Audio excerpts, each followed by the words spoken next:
Let me move on to another very important aspect, which brings us together, distinguished colleagues from the media. In recognition of the role which our founding fathers have played in the liberation struggle, there is a mechanism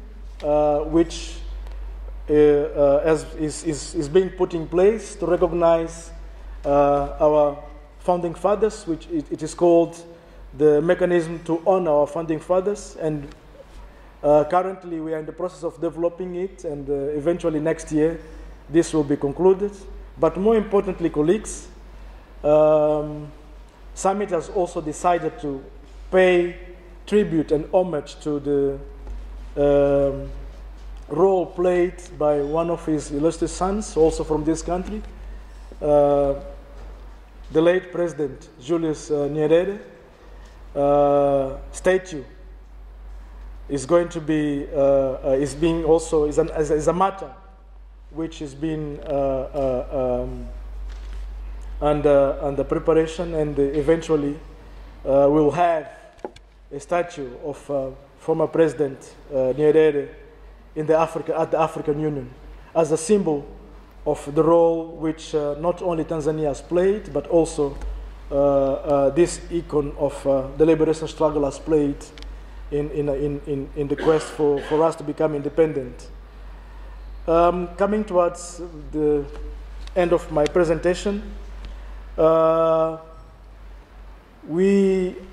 have, as you know, the SADC standby force, which has attained full operational capability after the exercise, Amani Africa exercise, field training exercise in 2017, and the SADC standby force is, as it says, is an amalgamation of capacities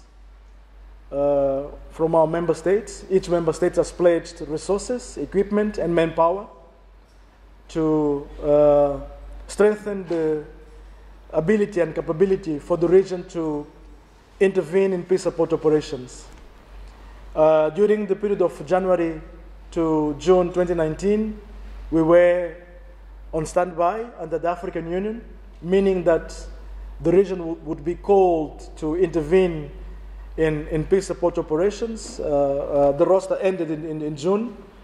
and as part of the strengthening of the capabilities of the standby force, we are also in the process of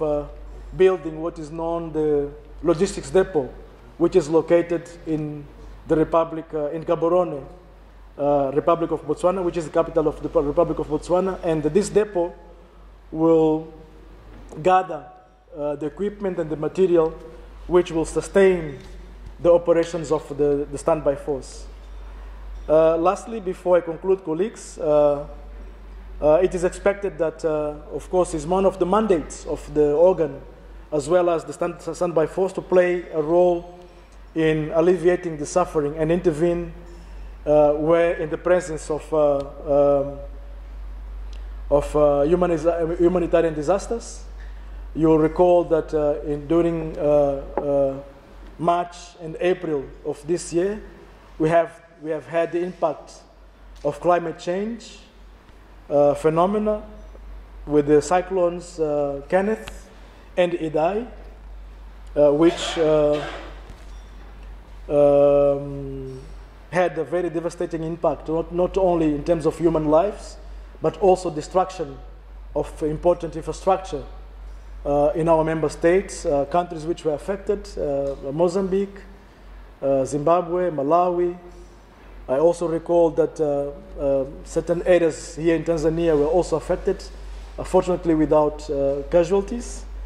but also the Republic of Madagascar was also affected during this period. The devastating impact of these natural disasters are still being felt up to now, and according to the statistics available, more than 3 million people were affected in these countries, and over 1,000 people lost their lives. in as much as very important infrastructure, supporting the health and education and even the administrative institutions in those member states were usually affected. And it is expected, we are now putting in place mechanisms at the regional level to assist member states to be better prepared to overcome the impacts, but also to recover, fully recover from these devastating phenomena. We have a regional strategy on preparedness and response to disasters, and there is also a fund which is being operationalized as part of the Regional Development Fund of SADC.